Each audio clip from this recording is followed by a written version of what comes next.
আসসালামু আলাইকুম রহমতুল্লাহি ওবারাকাতু। আজকে আমরা টেন্সের যে মৌলিক জিনিস আছে সেগুলো সম্পর্কে জানব। চলুন আমরা কথা না বাড়িয়ে টেন্স শুরু করি। এখানে আমরা সাবজেক্ট দেখতে পাচ্ছি, এগুলোর দিকে আমাদের ফোকাস করার দরকার নেই। মূল বিষয় হচ্ছে কোন সাবজেক্টের সাথে কোন ভার্ব বসে।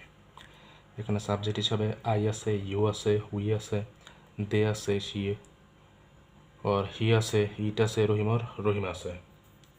আবার আরও অনেক কিছুই সাবজেক্ট হিসাবে বসতে পারে। যদি আমরা এগুলো পারি বা এগুলোর সাথে কোনগুলো ব্যবহৃত হয় সেগুলো জানতে পারি, তাহলে বাকি যে সাবজেক্ট আছে সেগুলোর ব্যবহারও পারব। এখানে আমরা দেখতে পাই যে হ্যাড আইয়ের সাথে বসে, হ্যাড ইউর সাথে বসে, হ্যাড উইর সাথে বসে, হ্যাড দের সাথে বসে, হ্যাড হি ওর শি এর সাথে বসে, হ্যাড ইটের সাথে বসে, হ্যাড রহিমার সাথে বসে। অর্থাৎ এই হ্যাড যে কোনো সাবজেক্টের সাথে যে কোনো পার্সনের সাথে বসতে পারে। অর্থাৎ first person, second person, third person, যে পার্সনই থাকুক, যে সাবজেক্টই থাকুক, হ্যাড সবগুলোর সাথে বসতে পারবে। অর্থাৎ আই হ্যাড বলতে পারবো, দে হ্যাড বলতে পারবো, রহিম হ্যাড বলতে পারবো, অথবা রহিমা হ্যাড বলতে পারবো, কোনো সমস্যা নেই। অনুরূপভাবে উইলও সবগুলো সাবজেক্টের সাথে বসতে পারে। উইল আয়ের সাথে বসতে পারে, উইল ইউর সাথে বসতে পারে, উইল ইউর সাথে উইল উইয়ের সাথে বসতে পারে, উইল দের সাথে বসতে পারে, উইল হি ওর শি এর সাথে বসতে পারে, উইল ইটের সাথে বসতে পারে, উইল রহিমের সাথে বসতে পারে। অর্থাৎ উইলও যে কোনো সাবজেক্টের সাথে যে কোনো পার্সনের সাথে বসতে পারবে। যেমন আমি বলতে পারবো I will, we will, it will, Rahim will, Rahima will. অর্থাৎ হ্যাড এবং উইল বসানোর ক্ষেত্রে আমাদের কোনো কনফিউজের দরকার নেই, কারণ হ্যাড এবং উইল যে কোনো সাবজেক্টের সাথে যে কোনো পার্সনের সাথে আমরা বসাতে পারবো। সমস্যা হয় এই তিনটা কলাম যে আছে এগুলো নিয়ে, কারণ এখানে যে ভার্বগুলো আছে এগুলো সাবজেক্ট এবং পার্সন অনুযায়ী আলাদা আলাদা হয়। যেমন আয়ের সাথে এম বসে, আয়ের সাথে ওয়াজ বসে, আয়ের সাথে হ্যাভ বসে। You are, you were, you have. আবার উইর সাথে আর ওয়ার হ্যাভ, দের সাথে আর ওয়ার হ্যাভ। এরপরে হি ওর শি এর সাথে ইজ ওয়াজ হ্যাজ, ইটের সাথে ইজ ওয়াজ হ্যাজ, রহিমের সাথে ইজ ওয়াজ হ্যাজ। এগুলো বসে।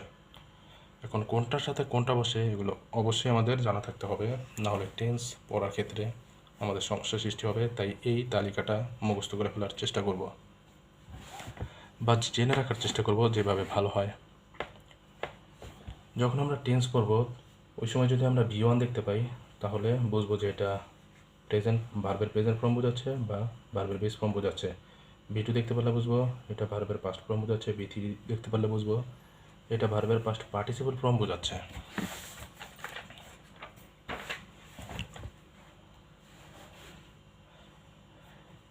সিঙ্গুলার মানে এক, প্লুরাল মানে একের বেশি। এবার আমরা উদাহরণ দেখি। সিঙ্গুলার মানে এক, যেমন হি সে একজন তাই সিঙ্গুলার, শি সে একজন তাই সিঙ্গুলার, ইট ইহা একটি অর্থাৎ সিঙ্গুলার, রহিম একজন এটি একটি নাম আর একজন তাই সিঙ্গুলার, করিম নাম একজন ব্যক্তিকে বোঝায় তাই এটাও সিঙ্গুলার। এরকম আরও অনেক জিনিস আছে বা অনেক সাবজেক্ট আছে যেগুলো সিঙ্গুলার হয়। এবার আমরা দেখি প্লুরাল মানে একের বেশি। উই আমরা একের বেশি তাই প্লুরাল, দে তারা একের বেশি প্লুরাল, রহিম অ্যান্ড করিম এখানে কিন্তু দুজন তাই প্লুরাল। শুধু রহিম থাকলে একজনের নাম সিঙ্গুলার, শুধু করিম থাকলে একজনের নাম সিঙ্গুলার। এখানে রহিম অ্যান্ড করিম মানে রহিম এবং করিম এখানে দুজন অর্থাৎ একের বেশি তাই এটাও প্লুরাল। এরকম আরও অনেক সাবজেক্ট আছে যেগুলো প্লুরাল। এবার আমরা এই চারটা দেখি। এখানে ভার্বের base form, present form, past participle form দেওয়া আছে। এই কলামটা আমরা পরে দেখব, আগে তিনটা কলাম দেখি। এখানে দেওয়া আছে do did done, go and gone, eat ate eaten, have has had, am is are was were been. এখন ডু এর এখন ডু হচ্ছে প্রেজেন্ট ফর্ম, এর base form do. Go present form, এর base form go. Eat present form, এর base form eat. অর্থাৎ প্রায় সব ভার্বেরই বেস ফর্ম আর প্রেজেন্ট ফর্ম এক হয়ে থাকে। প্রেজেন্ট ফর্ম যা হবে বেস ফর্ম ঠিক তাই হবে প্রায় সব ভার্বেরই। শুধু হ্যাভ হ্যাজ হ্যাড অর্থাৎ হ্যাভ ভার্বের base form have, am is are was were been অর্থাৎ বি ভার্বের বেস ফর্ম হচ্ছে বি। আমার জানা মতো এই দুইটা ছাড়া বাকি যত ভার্ব আছে সবগুলোর প্রেজেন্ট ফর্ম এবং বেস ফর্ম একই হয়ে থাকে। আরও থাকতে পারে, এখন আমার জানা নেই, তাই মনে রাখতে হবে প্রায় সব ভার্বেরই প্রেজেন্ট ফর্ম এবং বেস ফর্ম এক। আর হ্যাভ হ্যাজ হ্যাড এর base form have, am is are was were been অর্থাৎ বি ভার্বের বেস ফর্ম বি। তাই কেউ যদি বলে যে ভার্বের প্রেজেন্ট ফর্মের সাথে আইএনজি সঠিক, ভার্বের বেস ফর্মের সাথে আইএনজি সেটাও সঠিক, তবে বেশি অ্যাপ্রোপ্রিয়েট হচ্ছে ভার্বের বেস ফর্মের সাথে আইএনজি।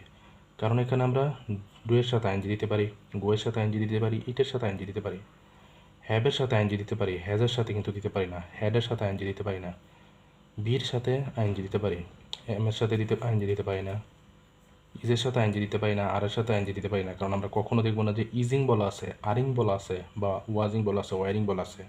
তাহলে কেউ যদি বলে যে ভার্বের প্রেজেন্ট ফর্মের সাথে আইএনজি, ঠিক আছে। কেউ যদি বলে যে ভার্বের বেস ফর্মের সাথে আইএনজি, সেটা আরও বেশি অ্যাপ্রোপ্রিয়েট।